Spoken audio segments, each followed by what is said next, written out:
Hello everyone, welcome to my channel অপুর সংসার। এর আগের ভিডিওতে তোমরা দেখেছো দার্জিলিংয়ের জুতে গিয়ে আমি বিভিন্ন ধরনের পশু পাখির ছবি তোমাদের সাথে শেয়ার করেছি, মানে ভিডিও শেয়ার করেছি। এর আগে তোমাদেরকে বলেছি যে আমি বিভিন্ন ধরনের পশু পাখি দেখেছি, যেগুলো দেখা তো দূরে থাক, যেগুলোর নামও আমি কোনোদিনও শুনিনি। এই যেই পশুটাকে দেখছো, এটা সিম্পল গোট না, এটা কিছু একটা নাম ছিল, আমার এই মুহূর্তে মনে পড়ছে না।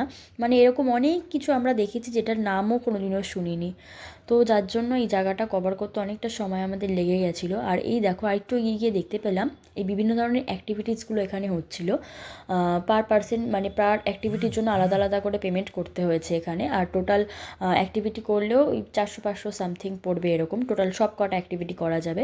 তো সে ইচ্ছা ছিল করার, বাট সময়টা নষ্ট হবে বলে সেখানে আর সময়টা আমি ওয়েস্ট করিনি।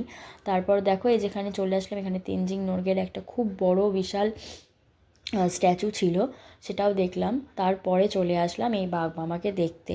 এখানটা আমরা অনেকটা সময়ই দিয়েছিলাম, সে ঘোরাঘুরি করছিল, এগুলোই দেখছিলাম।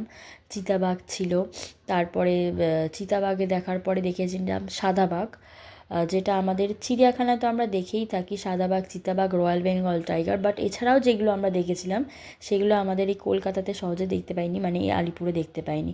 ভিডিওটা ভালো লাগলে ভিডিওতে লাইক, কমেন্ট আর শেয়ার করে দেবে।